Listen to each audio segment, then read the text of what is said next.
Bless po heart, mga ka-TG. Hello. Mabuhay. Mga ka-TG. To guide, tough guy, totoong gwapo, totoong gwapa. Please share and subscribe, like, and comment. Bakit walang mga old churches doon? Bakit walang made of stone and corals na pagpupunta ka ng Iloilo, marami, may haro, may molo, no? Pagbuhol especially, Baclayon, ano pa? No? Maraming mga stone made and coral made churches doon. Tapos anong gamit nila to establish that churches? Egg yolks, no? Para ano yan, hindi sila gumagamit ng semento before. But sa Davao walang ganun. Because the Spanish came here late. 1848. Try to imagine, pagkakantahin natin yung kanta ni Yoyoy Villames. Nung sa Cebu. Cebu. So, Bohol. I'm sure marunong kayo kumanta niyan. Kantahin natin. On March 16, 1500. Yan, when the Philippines was discovered by Magellan. Very good, children. No? Magellan discovered Philippines. Pero hindi na totally na si Magellan ay nanalo. He was defeated by the defender of Mactan, Cebu na nagngangalang Lapu-Lapu. So another expedition fled to the Philippines and that was led by Miguel Lopez de Legazpi. Then Miguel Lopez de Legazpi colonized Visayas in 1565. Then later on they colonized the Pacific Ocean. No? So yun, indeed, the founding of Davao, everybody, the founding of Davao pala as distinct geopolitical entity came only during the last 50 years of the 333 years of Spanish sovereignty in the Philippines. So i-minus natin yung 1565 and 1570. Sa northern Spain, doon sa may Basque, sa Basque, no? It's a small province yan sa northern Spain. Na ang tawag niya sa province niya doon ay Guipúzcoa. But during his governorship, ni Uyang Gorin dito sa Davao, pinangalanan niya ang undivided Davao pa nung una ha, o ang Davao province into Nueva Guipúzcoa, after his home province in Spain. So that means, binago niya at ginawa niyang new town ito, a new province ito. So, Nueva means new and Guipúzcoa means province. Okay? So, pinangalan niya ng Nueva Guipúzcoa. Ano yung town?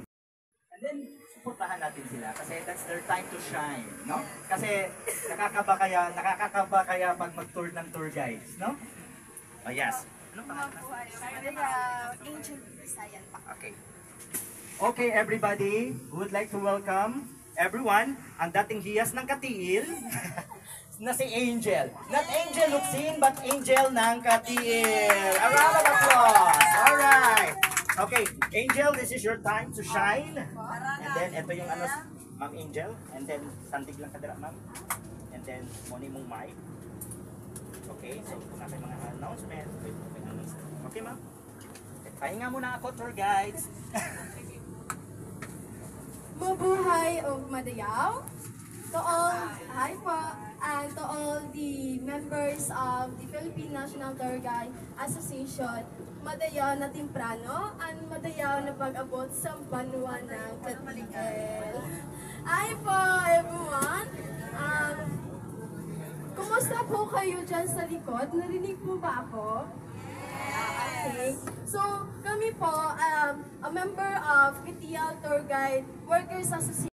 Tumawag po, itong District 1 po kasi, itong KTL, facing the eastern border of the Philippines. So, facing the vast of Pacific Ocean.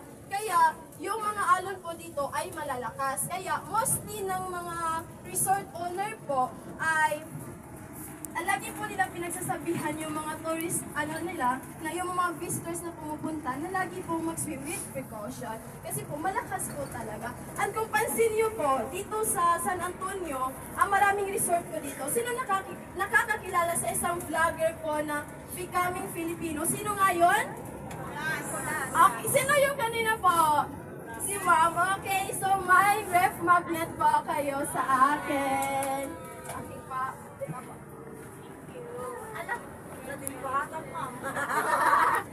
Okay.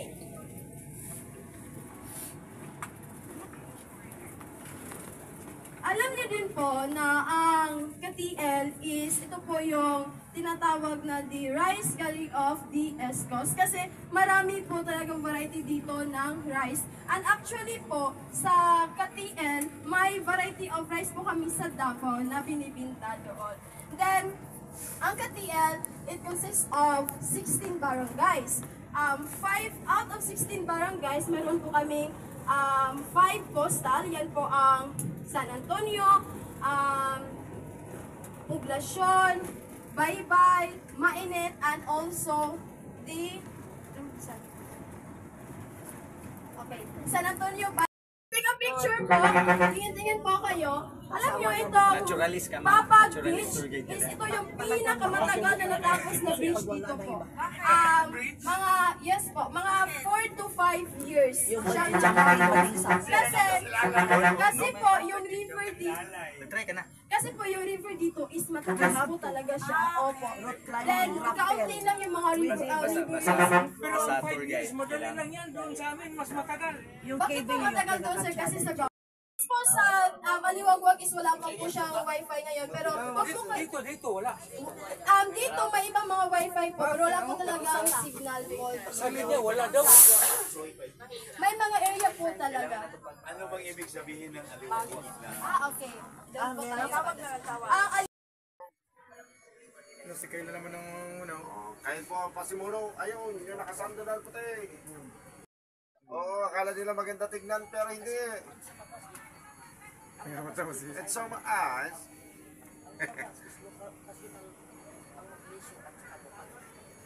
Tour guide of the Philippines.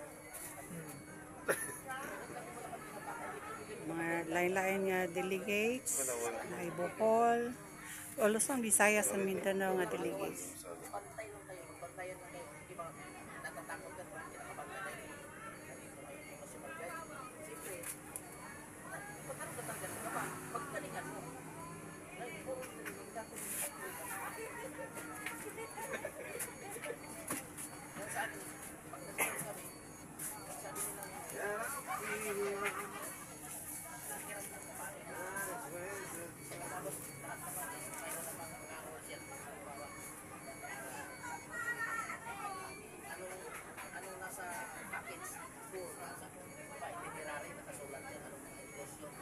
Nadaot ang among sakyanan.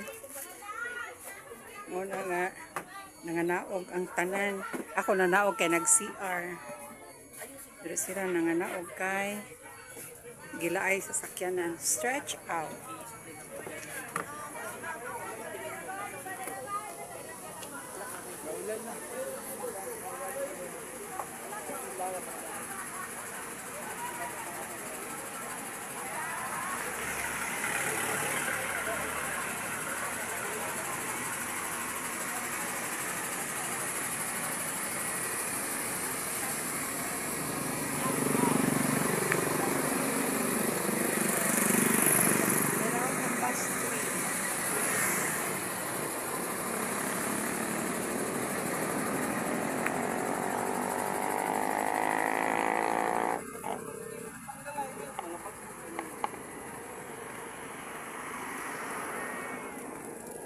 Sa ito pa, kinanglan tag.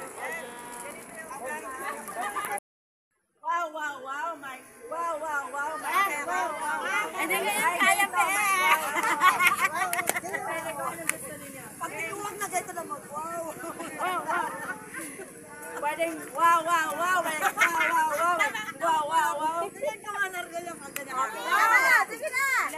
Stalin na! Kami ang kakanta. Sige na kami taga-video. Kami na bago. Tara, wow na tayo. Dali na! Kyle! Okay, 5, 6, 7, 8.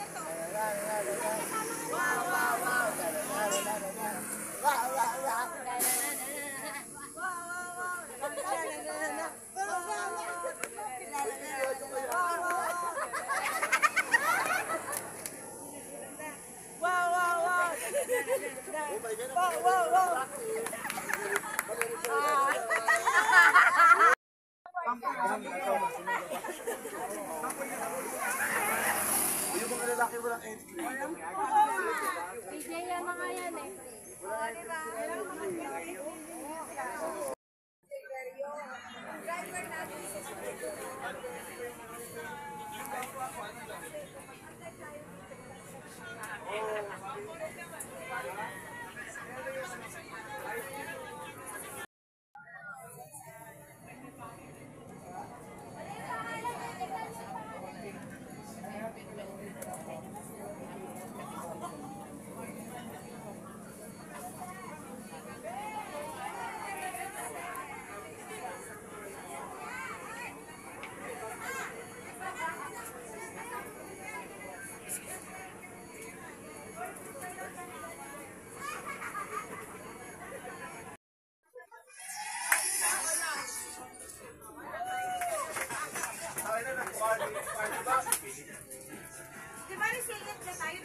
Kaya nga. Papa. Padaan daw mo.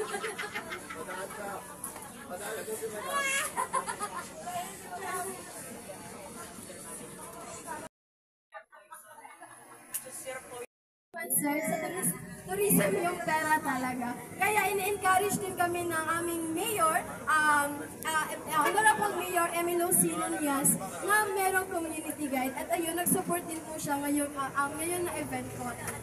So, share also na ang KTL is marami na po siyang award na nakuha. And I am so proud to say na we are first class municipality na po ang KTL.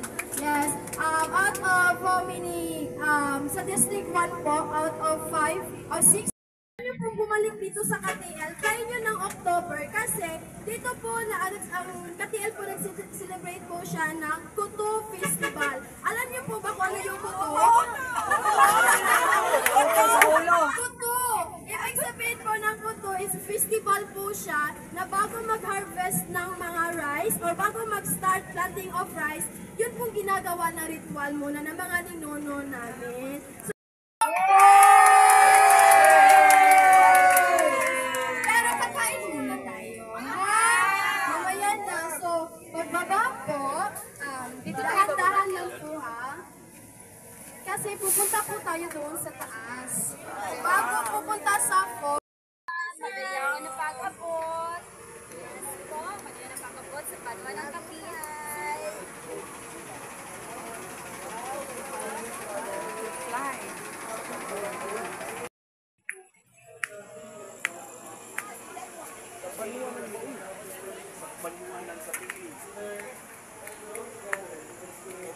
Mabuhay! Ikaw po sa liwag-wag. Thank you, thank you. Dara gila eh. Asan ang Miss Vicky? Oo, pagkaga.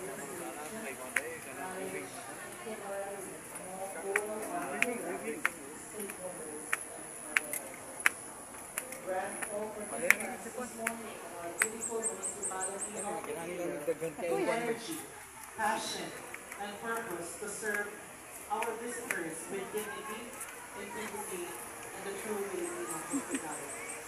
Protect us throughout every activity. May your hand of protection cover us from harm, and your presence guide every step this event. May this convention in the name of the Father, the Son, the Holy Spirit. Amen. You may all take your seats. Thank you, Sir Mark, for setting the tone with faith and purpose. And now, to officially welcome us to KTL and this meaningful gathering, we are honored to hear from someone whose leadership continues to uplift the tourism landscape of KTL. He is the chairperson of the Committee on Tourism. Please help me welcome Honorable SB Member Jeffrey O. Lumay. Thank you, Sir Brian. Mabuhay o padayaw. To our very active tribal chieftain, Sir Gawiku Badudaw, and to our provincial tourism officer, tour guide, of course, Mr. Olani Buscado, to our President, Federation of our Tour Guides Association, Sir G. Sultan, and of course from Davao Tour Guide host, of course, Sir Milvin Multiveros Milver. Sorry. And to everyone present, good morning. The most iconic natural landmarks in the Philippines, Aliwagwag Falls. Famously known as Starkest Powerful, poetic, and profoundly peaceful. It is also located within the Aliwagwag protected landscape. This waterfall is not only a stunning sight, but also a vital ecosystem rich in biodiversity. It is the home of endemic plants and animals. These wonders not just in your eyes, but with understanding and appreciation. On behalf of the local government of KTL, He our municipal mayor, Honorable Emil. Nga pasalamat sa tanan na nanakaroon din for visiting Aliwagwag. For all you know, the Aliwagwag Eco Parks is just a part of the 8 eco parks of the province of Davao Oriental, owned and managed and constructed by the provincial government of Davao Oriental. We have 4 museums, and hopefully magbisita ninyo ang uban tomorrow and today. And of course, we have the 4 eco parks. So we have 8, no? So kani siya tanan is of course it's a political will of our local government and the police. Grabe 99, 100. Okay, but anyway, it's before the month of May na open po ito. Because dilapidated po lahat. But the first phase lang muna ang na-open at saka itong pavilion. Because we have 4 quadrants. The first quadrant and the second quadrant, which is the pavilion and the picnic area. But hopefully, ano po namin lahat maayos ang 4 quadrants to enjoy the place. No? So, naging isa lang po ito na landmark for Davao Oriental, considering this is one of the highest income generating eco parks. Second po yung Cape San Agustin, which is 0 kilometer. When you come out the last peak of the Davao Oriental. And this is would help also economic activity of the barangay Katigin. So again, thank you for considering advice by our tour guides. Follow your tour guide's instructions for a safe, and of course, you can have a memorable adventure here in Aliwagwag, because this is just the first stop that you will see for the whole province of Davao Oriental. Again, we hope you will enjoy us.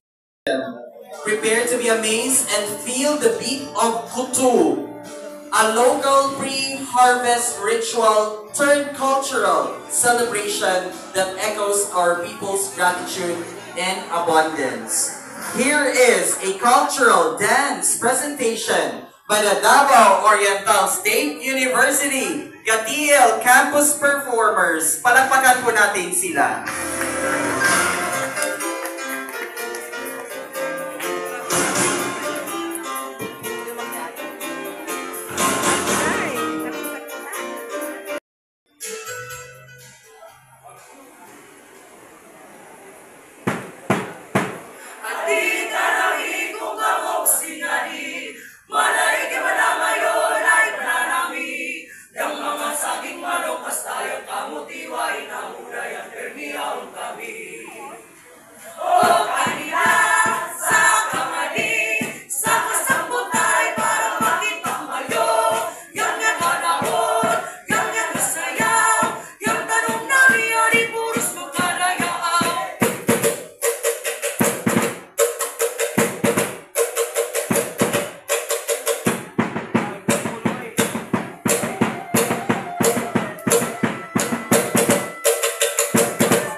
just witnessed the Kutu performance of Davao Oriental State University Katiil campus.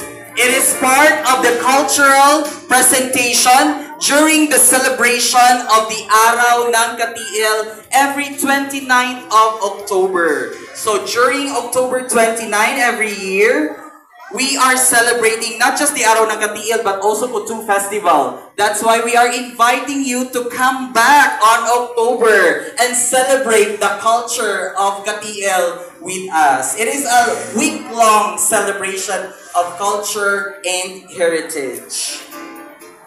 Once again, thank you so much for sustainable and responsible tourism.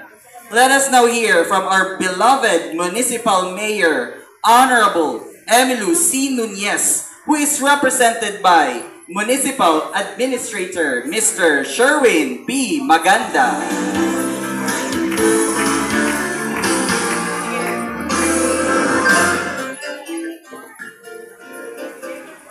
Madayaw how mabuhay kanato tanan.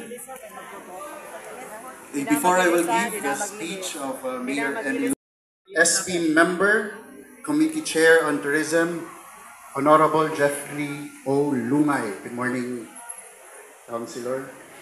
To our punong barangay of Barangay Aliwagwag, Honorable Lizelle L. Anong. Good morning, Kap.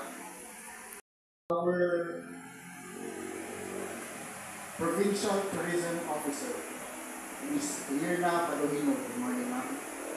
And to the President of Philippine Federation of Professional Tour Guides Association, Mr. Jason Tan. Good morning, sir.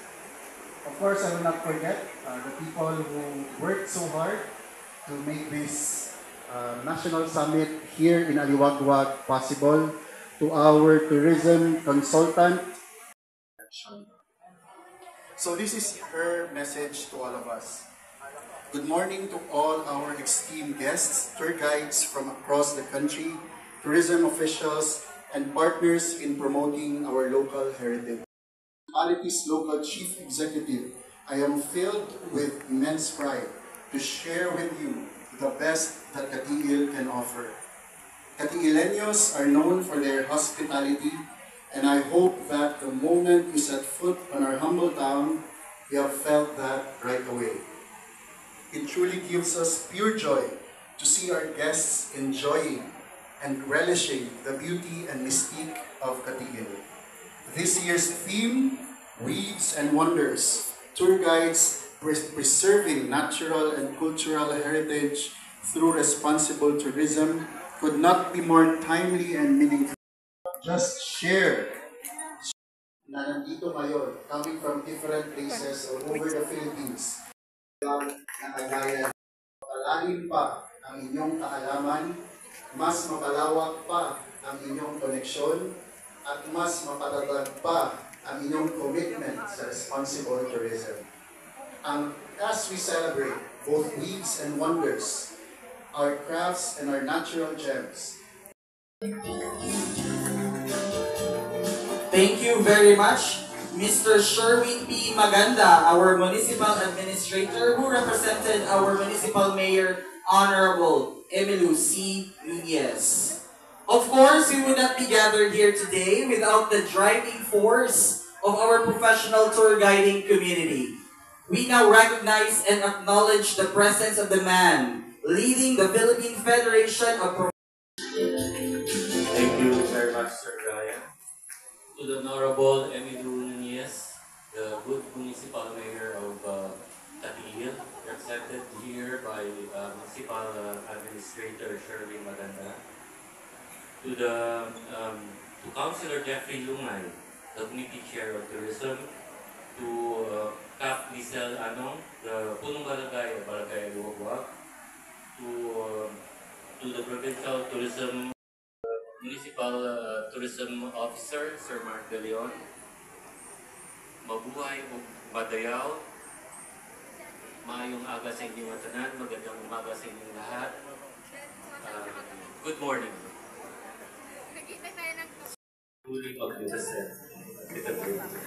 So kami naman ng mga tour guides, not only are we mahilig mula. Thank you so much, Mr. Tan, for those words of acknowledgement. At this juncture, we will be awarding some plaques and certificate. To read to us the citation, may I call on our licensed regional tour guide and the travel teller himself, Mr. Olan Emboscado. Thank you so much. I'd like to invite Sir Jason Tan and our guide Davao President to please be here in front. Also together with all the TG Fed officers to please be in front. And we would like also to remind all the associations of the tokens of appreciation that we have prepared for our host LGU. We would like also to request the presence of our municipal administrator, Cons Lungay and Cap Anong to join our TG Fed officers together with our municipal, provincial tourism officer and our IPMR.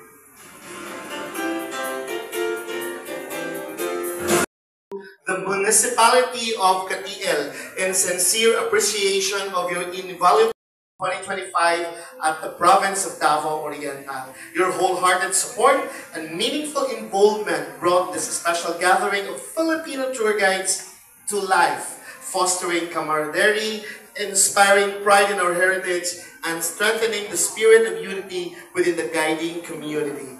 Given the 17th day of June 2020, President TG Fed.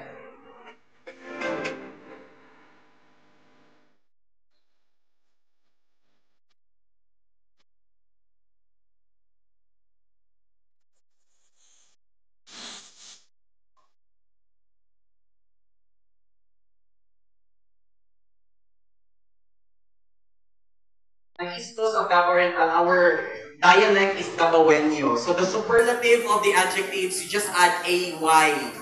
So, salamatay. If bawal ang last, guapa, guapahay. So, the superlative is na ay AY or HAY. Hallelujah naman. Excited ba maligo sa among Aliwagwag Eco Park?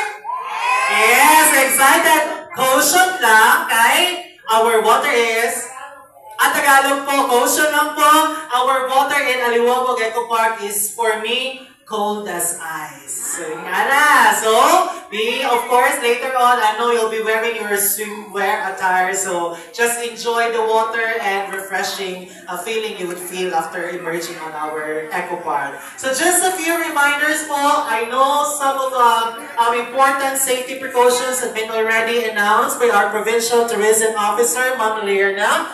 But then again, we would like to emphasize for our safety po, no?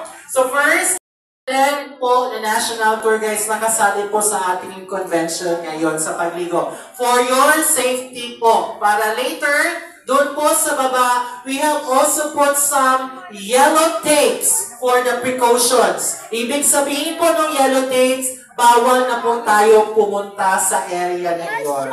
Okay?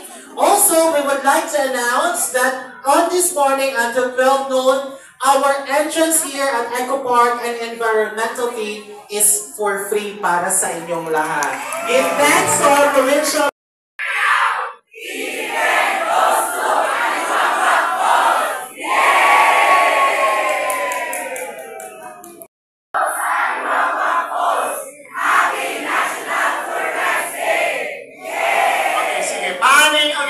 With your